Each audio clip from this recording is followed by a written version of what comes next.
पिछली क्लास में हमने मोहनजोदड़ो नगर को पढ़ा था।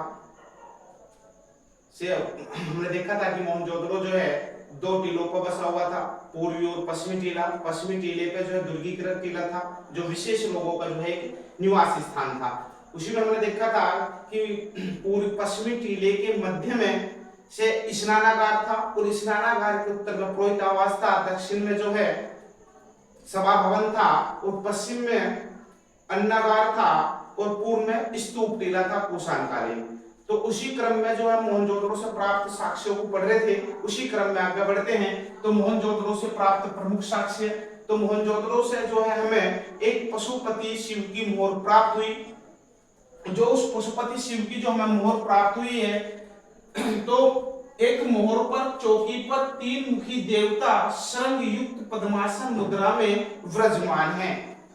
तो हमें मोहनजोदड़ो से एक मोहर प्राप्त हुई, जिस पर जो है एक चौकी पर तीन मुखी देवता श्रृंग युक्त पद्मासन मुद्रा में विराजमान है।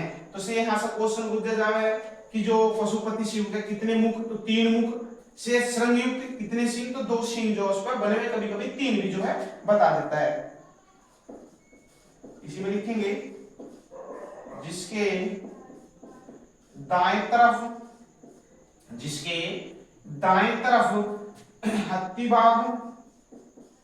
हाथी कोमा बाघ, हाथी और बाघ, और दाएं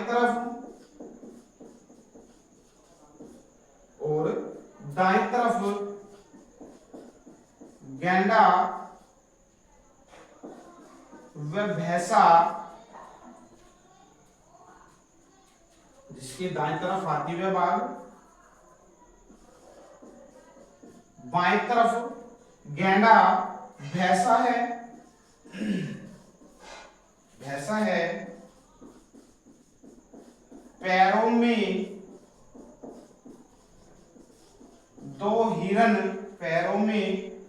हिरन, एक खंडित अवस्था में, दो हिरन है, एक हिरन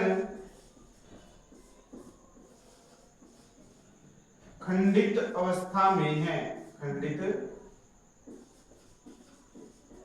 अवस्था में है। अगला पॉइंट बना के लिखेंगे जिसे पशुपति शिव कहा गया, जिसे पशुपति शिव कहा गया,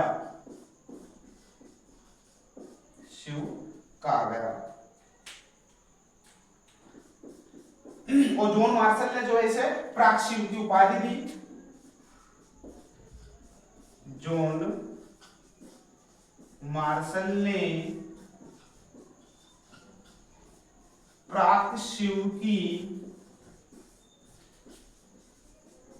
उपाधि दी।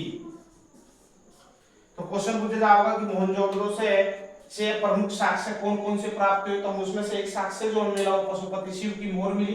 तो क्वेश्चन आता है कि पशुपति शिव की मोहर कहां से प्राप्त है, तो हम बोलते हैं कि मोहनजोदड़ो से जो है पशुपति शिव की जो है मोहर है, जिसमें तीन मुखी देवता जो है दर्शाया गया है, जिसके सिर पर जो है शीन भी जो है दर्शाए गए हैं। अगर दाएं तरफ हाथी व बाघ है, बाएं तरफ गैंडा एवं भैंसा है, और पैरों में दो हिरण को दिखाया गया है, जिसमें से एक हिरण जो है खंडित अवस्था में है, और जॉन मार्शल ने जो है इसे प्राक शिव की संज्ञा दी।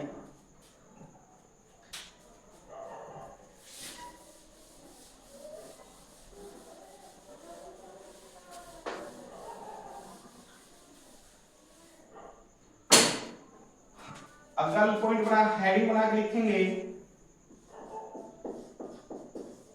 योगी, या इसी को बोलेगा पुजारी की मूर्ति। तो क्वेश्चन आएगा कि योगी की मूर्ति, या इसी क्वेश्चन को बोलेगा पुजारी की मूर्ति हमें कहां से प्राप्त है, तो हम बोलेंगे कि मोहनजोदड़ो से जो हमें प्राप्त है।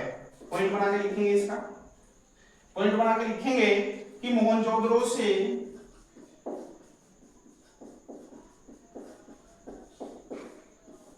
मोहनजोदड़ो से प्राप्त योगी की मूर्ति सैलखड़ी पत्थर से बनी हुई है। सैलखड़ी पत्थर से बनी हुई है। अगला पॉइंट बना के लिखेंगे कि सैलखड़ी पत्थर से बना, सैलखड़ी पत्थर से बना 25 सेंटीमीटर, अगर 25 सेंटीमीटर ना आया तो 19.5 सेंटीमीटर ऊंचा मानव धड़ के रूप में, ऊंचा मानव धड़ के रूप में, मानव धड़ के रूप में एक योगी की मूर्ति प्राप्त हुई। एक योगी की मूर्ति प्राप्त हुई। अगर उज्जैन लग जाए क्वेश्चन आए कि योगी की मूर्ति किस माध्यम में बनी हुई है, तो हम बोलेंगे कि सैलखड़ी पत्थर की जो है ये बनी हुई है। इसी में लिखिए कोई बना के, मूर्ति के दाएं कंधे से के नीचे से, दाएं कंधे के नीचे से, के नीचे से बाएं कंधे, मूर्ति के दाएं कंधे के नीचे से बाएं कंधे के ऊपर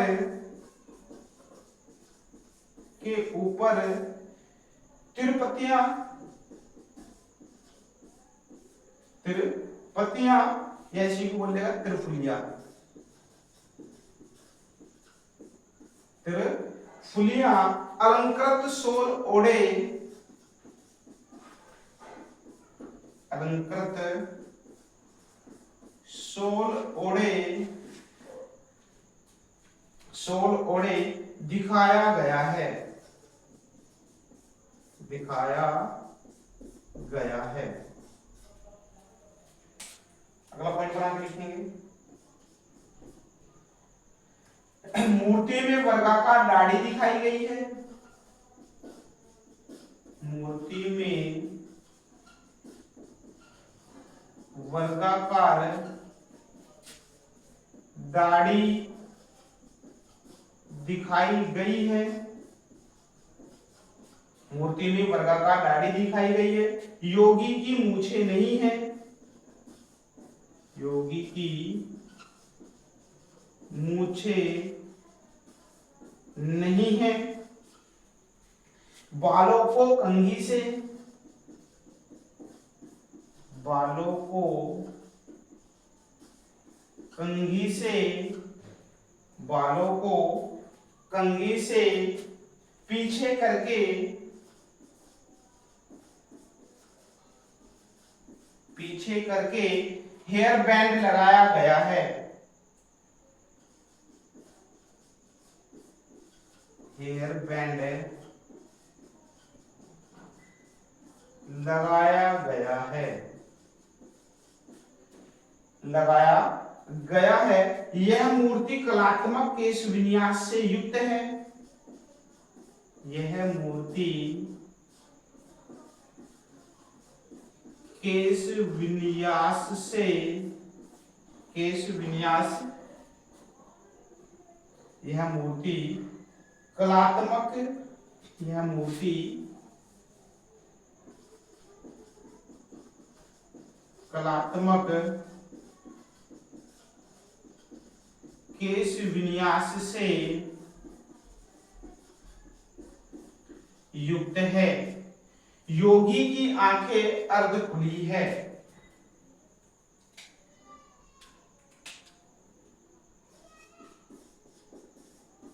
योगी की आंखें अर्ध खुली है। अर्ध खुली है। अब वो जगह क्वेश्चन कि योगी की मूर्ति जो है कहाँ सुरक्षित है, कहाँ पे रखी हुई है। अगर बात करेंगे संग्रह की, संग्रह लिखेंगे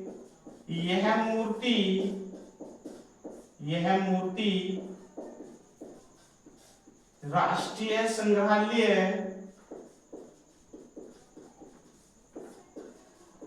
कराची में सुरक्षित है, सुरक्षित है।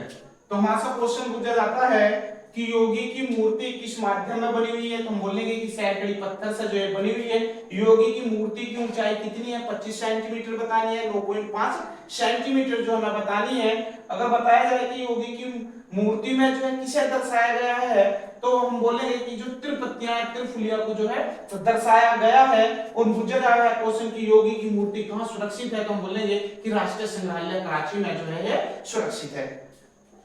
चलेंगे अगले कुछ साक्ष्य देखेंगे कि कौन कौन से साक्ष्य जो हमें यहाँ से अन्य साक्ष्य क्या क्या प्राप्त हुए।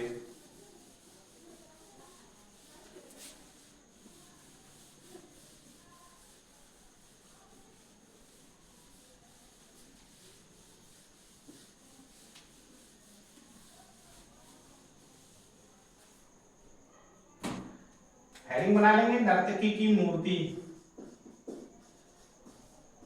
नर्तकी की मूर्ति, नर्तकी की मूर्ति। पॉइंट बना के लिखेंगे नर्तकी की मूर्ति में कि मोहनजोदड़ो से प्राप्त यह मूर्ति कांस्य धातु से बनी है।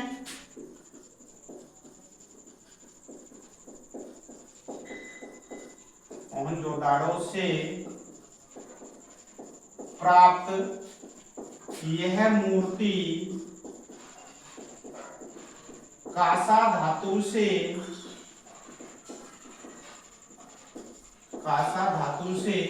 बनी है। तो कांसे में हम क्या लेंगे, तांबा प्लस टीन प्लस जस्ता। तो कांसा बनाने के लिए तांबा, टीन और जस्ते की आवश्यकता होती है। तो वो जगह मोहनजोदड़ो से प्राप्त नर्तकी की मूर्ति जो है किस माध्यम में बनी हुई है, तो हम बोलेंगे कि कांसा माध्यम में जो है यह बनी हुई है। और नर्तकी की मूर्ति की ऊंचाई, नर्तकी की मूर्ति की ऊंचाई 10.5 सेंटीमीटर, अगर इंच में दे दिया तो 4.1 इंच।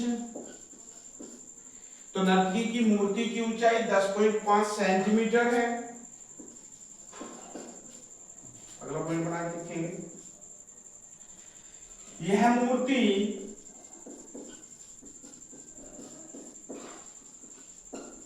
मानव द्वारा निर्मित प्रथम कांस्य मूर्ति है, कांस्य मूर्ति है। अगला पॉइंट बना के लिखेंगे, नर्तकी का दायां हाथ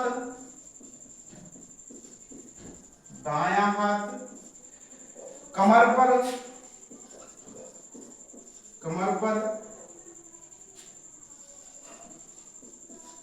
बायां हाथ पैरों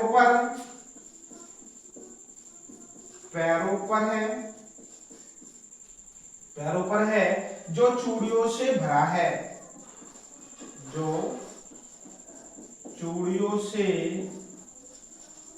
भरा है। अब क्वेश्चन यहां से फिर पूछेगा कि नर्तकी की मूर्ति में के किस हाथ में जो है चूड़िया या कंगन दर्शाया गया है, तो हम बोलेंगे कि बाएं हाथ में जो है चूड़िया या कंगन जो है दर्शाया गया है। इस मूर्ति को डांसिंग गर्ल भी कहते हैं,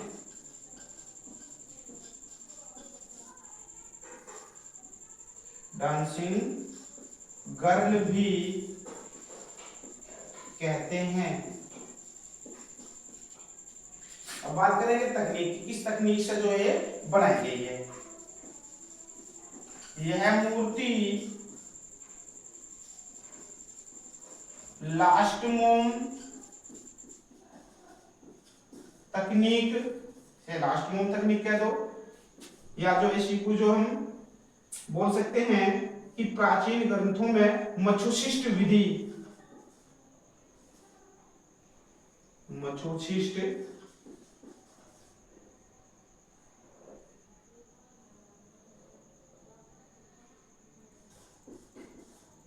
मछोशिष्ट विधि कह सकते हैं। तो यह मूर्ति लास्टमोम तकनीक से बनाई गई, यानी कि इस मूर्ति को बनाने के लिए जो है सांचा जो है तैयार किया गया, और इसी को जो है लास्टमोम तकनीक ना बोल लेगा तो हम ढोकरा कास्टिंग भी बोल सकते हैं। 6 छत्तीसगढ़ जनजातियों द्वारा जो है तकनीक में जो है मूर्ति बनाई जाती है। अब बात करेंगे कि हाँ ये सुरक्षित कहां पर रखी हुई है। यह मूर्ति राष्ट्रीय संग्रहालय नई दिल्ली में सुरक्षित है।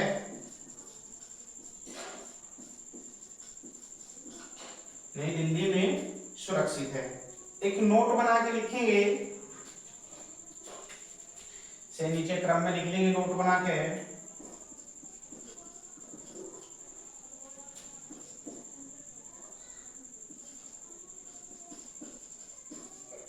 नर्तकी का चित्र, नर्तकी का चित्र घराना यानी कि हरियाणा, घराना से प्राप्त लाल मृद भांड पर, लाल मृद भांड पर प्राप्त हुआ। तो क्वेश्चन आएगा कि नर्तकी का चित्र हमें कहां से प्राप्त है, तो हम बोलेंगे कि भराना यानी कि हरियाणा से जो हमें लाल मृद भांड पर जो है ये चित्र जो हमें यहां से प्राप्त हुआ था। अब मोहनजोदड़ो से देखिए अन्य क्या साक्ष्य और प्राप्त हुए।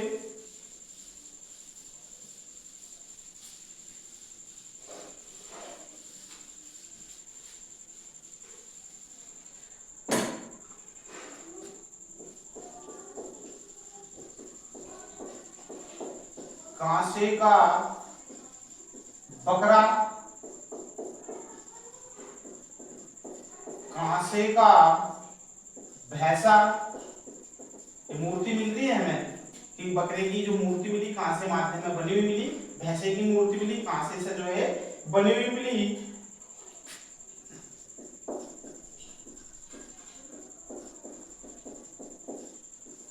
मोहनजोदड़ो से प्राप्त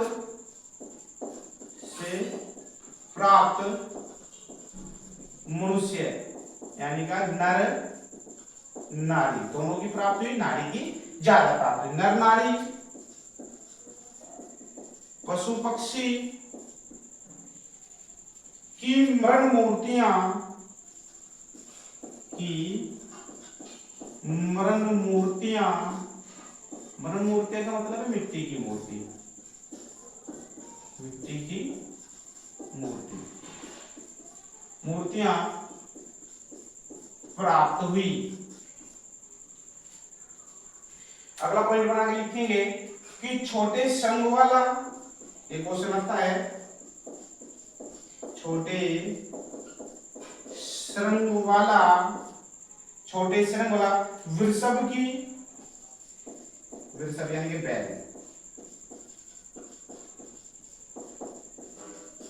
की मरण मूर्ति प्राप्त हुई। तो यहां से क्वेश्चन आता है कि छोटे श्रृंग वाला वृषभ की जो मूर्ति है वो किस माध्यम में बनी हुई है, तो हम आंसर देते हैं कि मरण मूर्ति यानी कि मिट्टी की जो है बनी हुई है। अगला पॉइंट बना के लिखेंगे कि मोहनजोदड़ो से चूना पत्थर से बनी,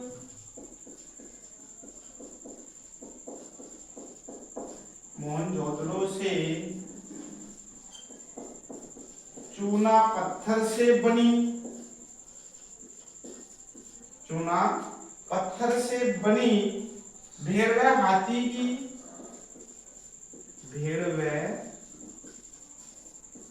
हाथी की संयुक्त मूर्ति प्राप्त हुई। अगर इसकी हाइट मुझे लगेगी, इसकी हाइट यानी कि ऊंचाई कितनी है, तो 10 इंच। तो हमें 10 इंच की जो है एक संयुक्त मूर्ति जो है से प्राप्त हुई, जो भेड़ व हाथी की जो मूर्ति बताई गई। उसके बाद मिठाई बनाने के सांचे, मिठाई बनाने के सांचे प्राप्त हुए।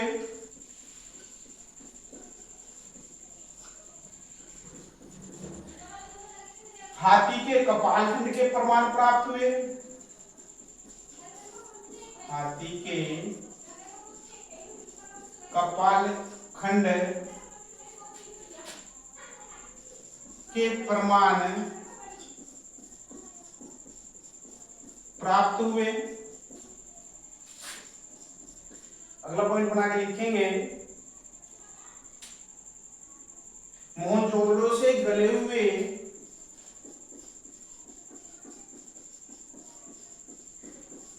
मोहनजोदड़ो से गले हुए तांबे के ढेर प्राप्त हुए, तांबे के ढेर प्राप्त हुए।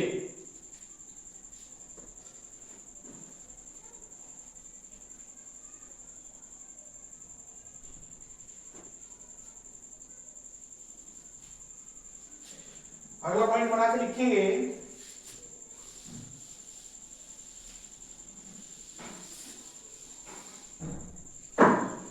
गीली मिट्टी पर कपड़े के साक्ष्य मिले, गीली मिट्टी पर कपड़े के साक्ष्य मिले। अगला पॉइंट बना के लिखेंगे, चूहे मारने की चूहेदानी प्राप्त हुई, चूहे मारने की चूहेदानी प्राप्त हुई। अगला पॉइंट बना के लिखेंगे कि मोहनजोदड़ो से प्राप्त एक मोर पर,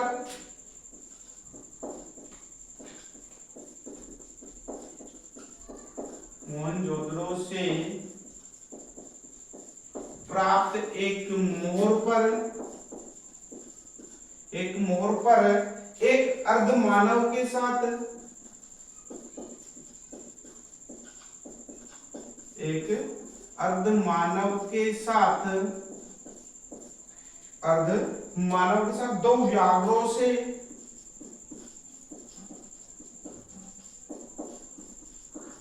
दो व्याघ्रों से लड़ते हुए दिखाया गया है,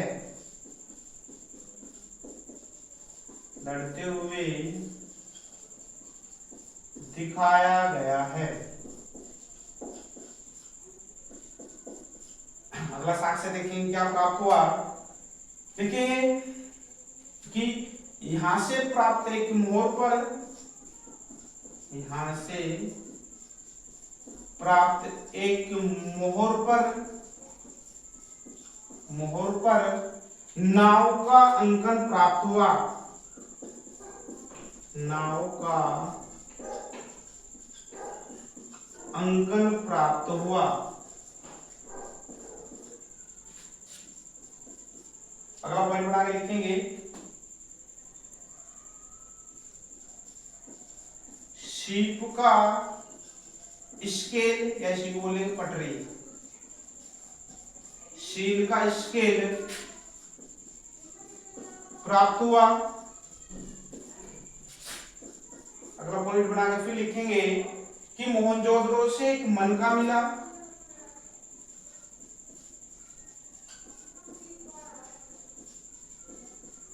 मोहनजोदड़ो से एक मन का मिला, जिस पर 3 बंदर बने हैं, जिस पर 3 बंदर बने हैं। पिछले वाला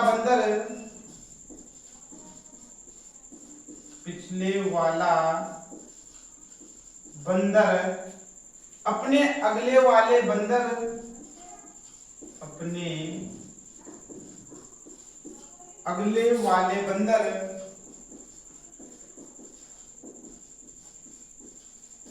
की कमर में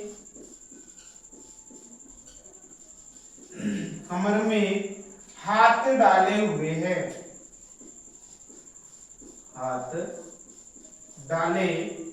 हैं, अगला पॉइंट बना के लिखेंगे।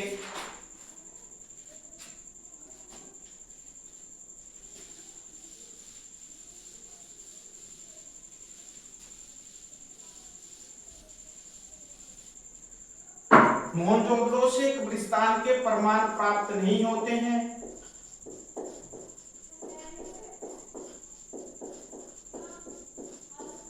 मोहनजोदड़ो से कब्रिस्तान के प्रमाण प्राप्त नहीं होते हैं। तो अगर यहां से कब्रिस्तान के प्रमाण प्राप्त नहीं हुए तो फिर जो है ये लोग से मृत शरीर का क्या करे थे, तो एक कलश समाधान के माध्यम से जो उसका अंतिम संस्कार जो है करा करते थे। अगला पॉइंट बना के लिखेंगे कि मोहनजोदड़ो को राजधानी नगर कहा गया। मोहनजोदड़ो को राजधानी नगर कहा गया। राजधानी नगर कहा गया। अगला पॉइंट बना के लिखेंगे कि यहां से कोई मंदिर के प्रमाण भी प्राप्त नहीं होते हैं।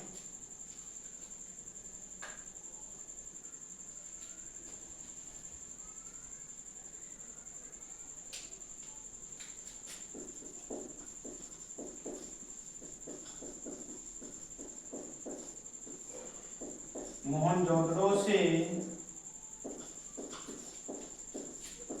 मंदिर के प्रमाण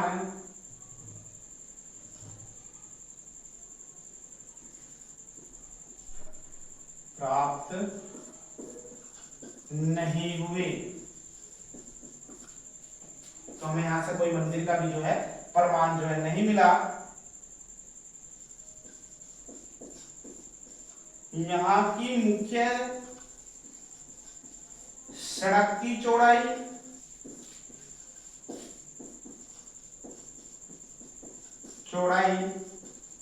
33 फीट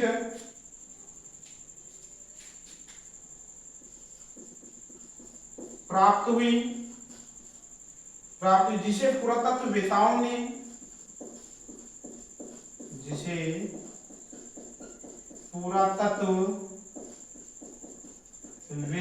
ने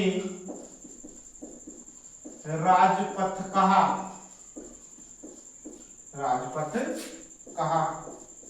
अगला पॉइंट बना के लिखेंगे कि मोहनजोदड़ो से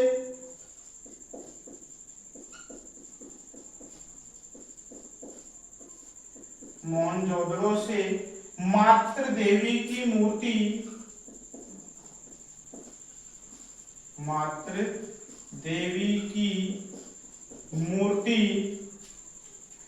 प्राप्त हुई। यानी कि अगर जब किस माध्यम में बनी हुई है तो मिट्टी में जो है बनी हुई है। तो मोहनजोदड़ो से मातृ देवी की मूर्ति प्राप्त हुई।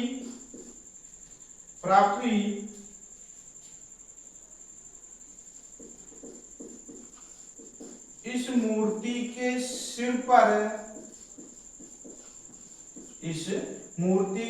पर